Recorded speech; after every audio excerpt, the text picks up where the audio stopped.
Everybody blames Sheldon for every fight in that house, every slammed door, every ruined dinner, every humiliated sibling, every relative who stops coming around as much.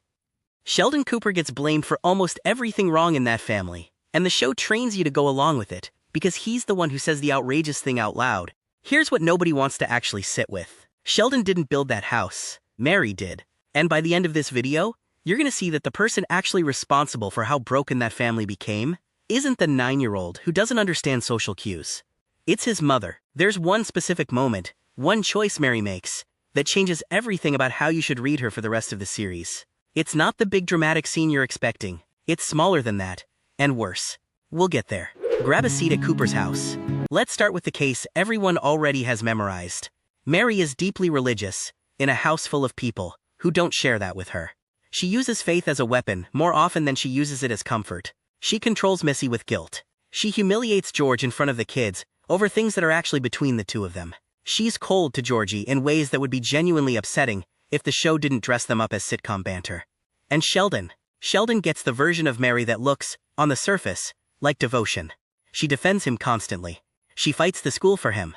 She prays over him, worries over him, centers entire episodes around protecting him from a world that doesn't understand him. That looks like good parenting. That's the trap. Because look closer at what that protection is actually doing. Mary never once makes Sheldon face a real consequence for how he treats other people. Not once, not meaningfully. When Sheldon humiliates a teacher, Mary's first move isn't to sit him down and talk about how that landed. Her first move is to go to war with the school on his behalf. When Sheldon is cruel to Missy, dismissive of Georgie, condescending to his own father, Mary's response is some version of, "That's just how Sheldon is." That's not devotion. That's a mother deciding, over and over, that her son's comfort matters more than the people standing next to him.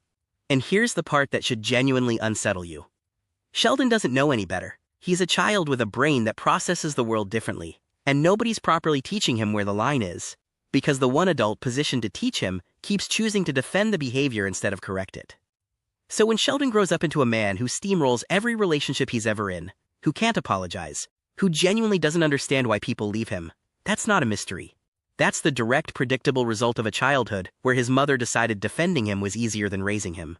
Now here's where it gets uncomfortable, because this isn't really about Sheldon anymore. It's about what Mary's choices do to everyone standing near him. Missy grows up watching her mother pour an entire ocean of patience into her twin brother, and receiving a puddle of it herself. When Missy acts out, it's a discipline problem. When Sheldon acts out, it's a Sheldon problem, something to be managed and excused rather than corrected. Missy is smart enough to notice the difference early, and old enough to resent it long before she has the words for what she's actually resenting. Watch the pattern up close.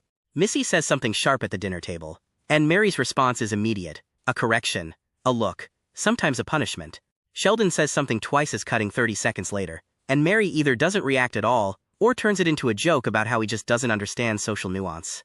Missy is sitting right there watching her own mother apply two completely different rulebooks to two kids raised in the same house, and she is old enough to do the math on what that means about her own worth in that family, even if nobody says it out loud. Georgie gets something worse. Georgie gets written off. Not book smart in the way that impresses this family. Not the son who reflects well on Mary in front of the congregation. Georgie learns fast that his mother's attention is a finite resource, and it's already been allocated somewhere else before he even walks into the room. Report cards that would earn Sheldon a parade barely register when they're Georgie's. Ask Mary about her son, the physicist, and she lights up. Ask about her son who works at the tire store, and there's a pause before she finds something kind to say, because kindness there takes effort it never takes for Sheldon. He starts looking for approval anywhere he can find it, and it is not a coincidence that this is the same kid who ends up a teenage father, chasing some version of being needed that he never quite got at home. A boy who feels invisible in his own kitchen goes looking for a place where somebody's whole world revolves around him. He finds it, at 17, in a way that reshapes the rest of his life. And it traces straight back to a house where his mother's attention had already been spoken for since before he could walk. And George Sr. George spends years absorbing Mary's coldness in front of his own children, watching her build her entire identity around managing Sheldon, while the actual marriage quietly falls apart around both of them. Mary doesn't cause every one of George's problems, but she never once treats her husband like someone whose exhaustion matters as much as her son's needs. Not once do you see her ask George what he needs. You see her ask what Sheldon needs, over and over, until there's nothing left for the man doing half the work of raising 4 kids on no sleep and no thanks. Picture the ordinary version of this, the kind that happens off camera, in a dozen unremarkable evenings. George comes home wrecked from a full day of coaching and an argument with Sheldon's principal he had to smooth over on his lunch break. He wants 10 quiet minutes before dinner. Instead, Mary's already mid-crisis about something Sheldon said to a deacon, already deciding this is the emergency the whole household has to organize around tonight. George doesn't get asked how his day was. He gets handed the next chapter of somebody else's. Do that enough nights in a row for enough years, and you don't need one big fight to end a marriage. You just need thousands of small nights where one person's needs always, quietly, come second. Here's the thing that makes this so much worse than anything Sheldon ever does. Sheldon is a child. Sheldon doesn't understand social dynamics, doesn't read a room, genuinely does not grasp the damage he causes half the time. That's not an excuse for the outcomes. It's a fact about a developing brain that needed guidance it never fully got. Mary is a grown woman making conscious choices, every single day, about who in that house gets protected, and who gets left to manage on their own. She knows exactly what she's doing when she defends Sheldon instead of correcting him. She knows exactly what she's doing when she snaps at George in front of the kids. She's not confused about right and wrong the way a 9-year-old with an underdeveloped sense of social nuance might be. She just keeps choosing the version of parenting that's easiest for her to justify to herself, instead of the version that would actually help her family. If you're new here, hit subscribe, because we've got a lot more of these family breakdowns coming, and, honestly, this one's just the beginning of how deep this goes. Now let's get to the one moment, the one that recontextualizes everything you just heard. It's not a scream. It's not a slammed door. It's smaller, and it happens more than once, in more than one version across the whole run of the show. It's the moment where Mary is given a clear, simple choice between comforting a child who's actually hurting and defending her own image of herself as a good, faithful mother. And she chooses the second one.